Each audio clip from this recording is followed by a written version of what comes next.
Okay, hello. This is our fourth lesson of this week, and we are going to continue our lesson.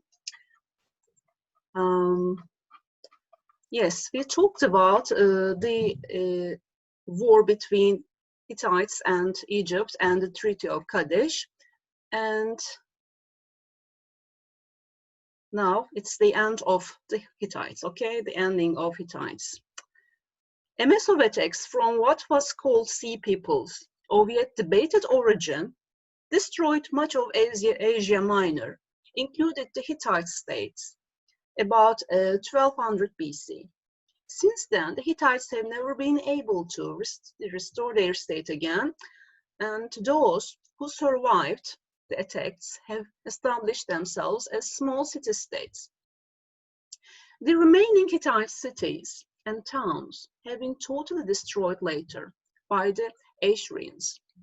Thus, from around 700 BC, all of the Hittite towns have been incorporated into Assyrian states and provinces.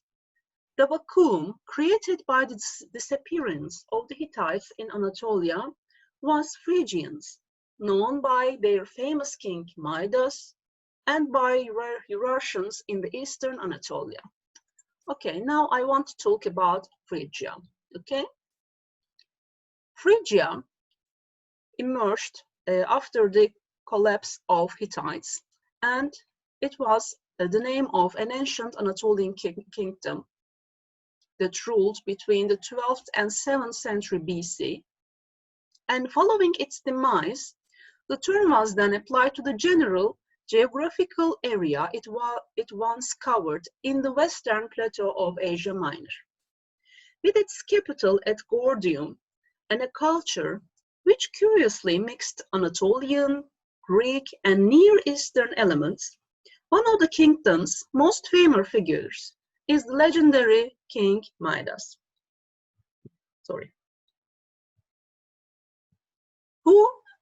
King Midas, who acquired the ability to turn all that he touched to gold, even his food, yes.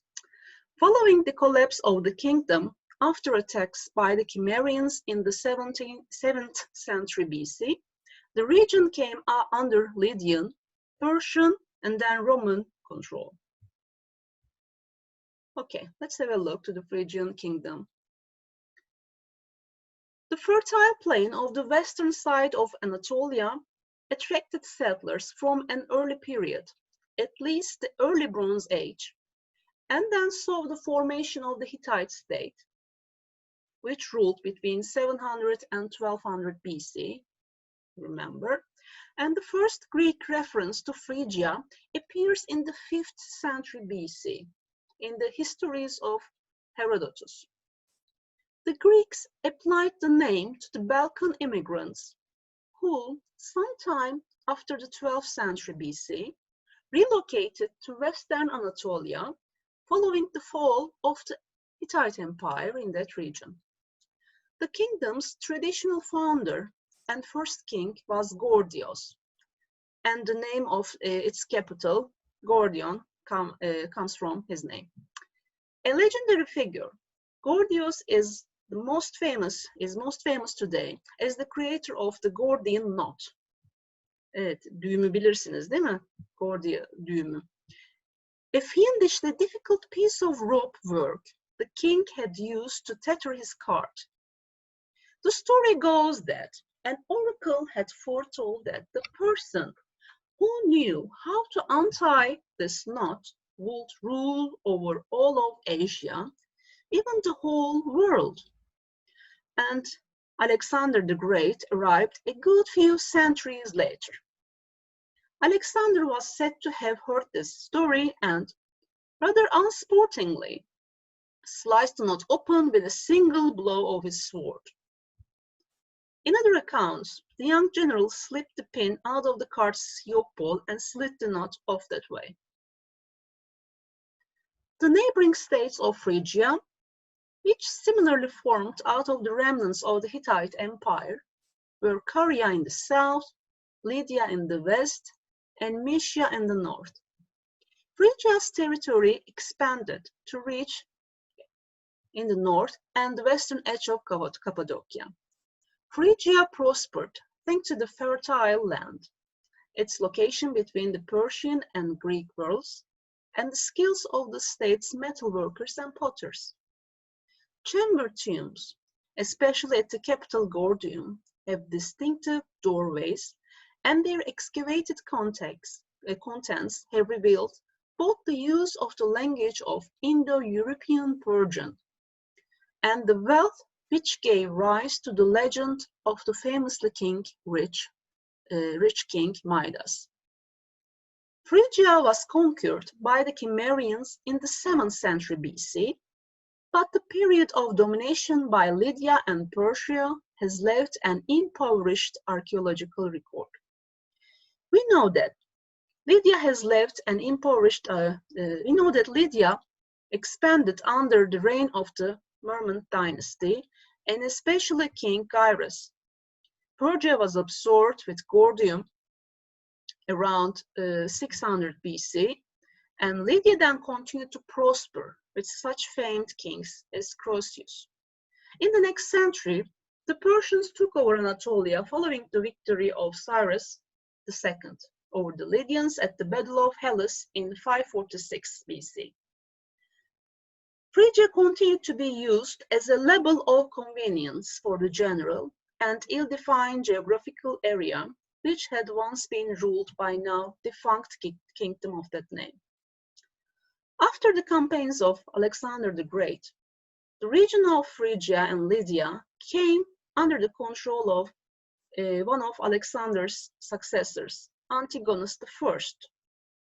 Shortly after, Anatolia became a part of the Seleucid Empire.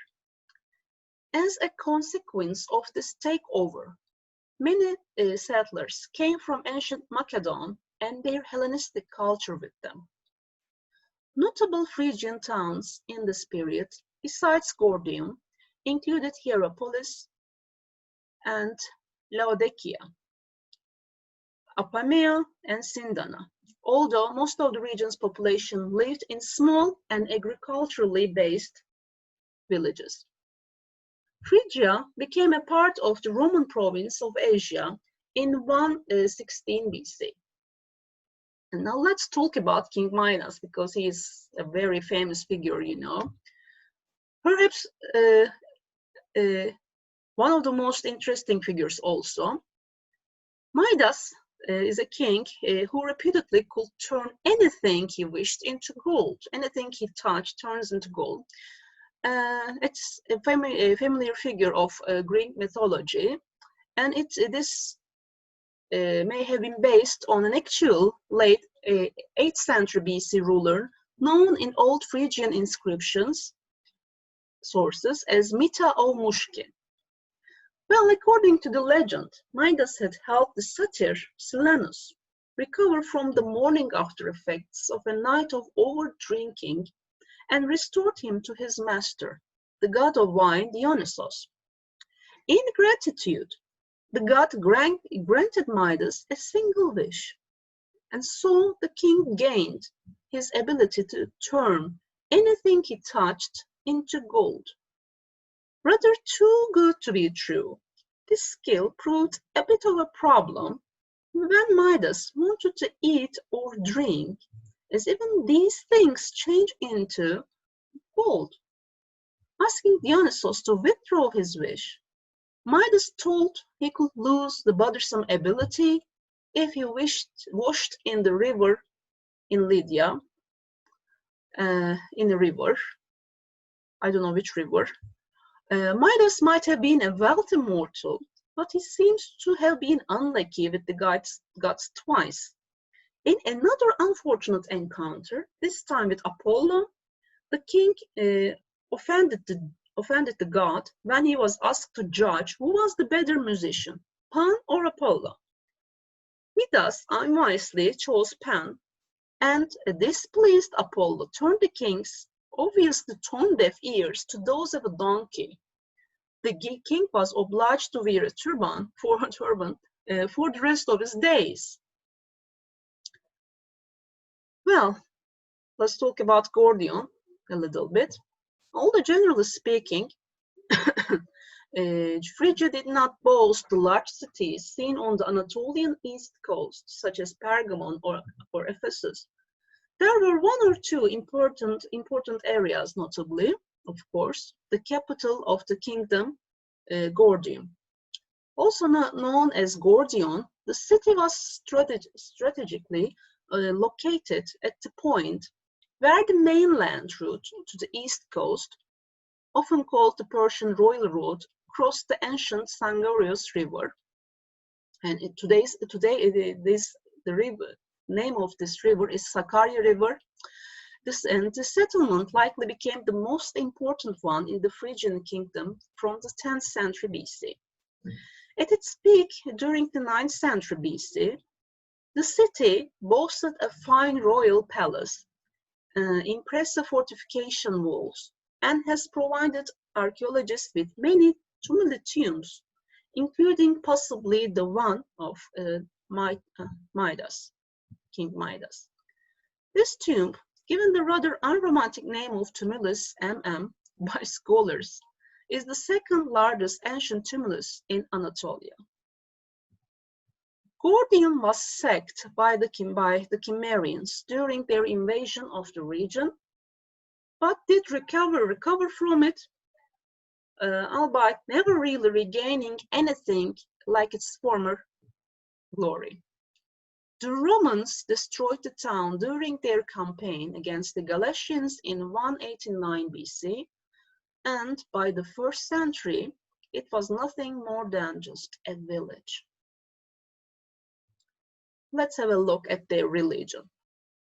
The religion of Phrygia, like the culture in general of the region, was a mix of Greek, Anatolian, and Near Eastern elements. Inscriptions have revealed some details, such as the predominance of Zeus, Apollo, the Anatolian god of man, a couple of other deities, which means God, referred to only as holy and just in texts, and several mother goddesses. Cults were dedicated to these gods, and the ideals of justice, righteousness, and vengeance seem to have been particularly important. From the 3rd century BC, Christianity was particularly popular in the region, and this may have been due to its moral code being similar to the indigenous beliefs, which dated back to prehistory. Impressive remains which can be visited today include the well-preserved Temple of Zeus, the Roman theater at Hierapolis, and the temple at Laodicea. Yes, this is the end of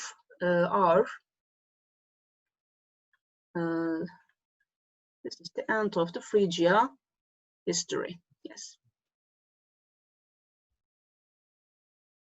Well, as the Eurasian kingdom in the east and Phrygian kingdom in central Anatolia, well, a new kingdom based in the city Sardis near Manisa emerged in the western Anatolia.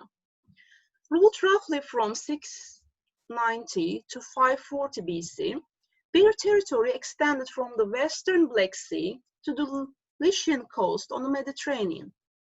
The most famous name of Lydia is Croesus, inherited a prosperous state, and he also made his contribution to make Lydia even more powerful and wealthier.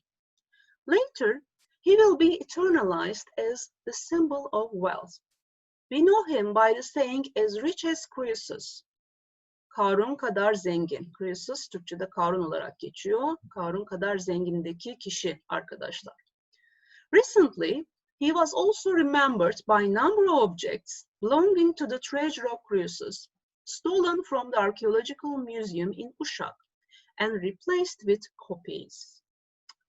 Lydia reached the zenith in political and cultural development and wealth when Croesus was the king. He started a military campaign against Ephesus and then other Aegean cities. Almost all of Western Anatolia, except the Lycian in southwest, came under the Lydian domination. During the Lydian domination, Ephesus was rebuilt and the Artemis Temple, which was destroyed by Cimmerians earlier, was reconstructed. Croesus, to expand his borders and include Cappadocia in his state, launched a campaign against Persians. Croesus crosses the river Halys, today's Kızılırmak, and faced the Persian army. After an inconclusive battle, he decided to attack Persians again in the following year, but the Persian king Cyrus the Great followed him, defeated the army of Croesus on the plain of Sardes. A detailed account of this war takes place in the famous history of Herodotus. An interesting story on this event is, when Cyrus conquered Sardes, his soldiers started looting the wealth of the city. Cyrus told Croesus, pointed out the screams by the soldiers, "They sack your city." And Croesus told him back, "Not my city any longer, they sack your city." And that was the end of Lydia. Okay, and this is the end of our fourth lesson. Okay, I'll see you in the fifth video. Bye-bye. Take good care.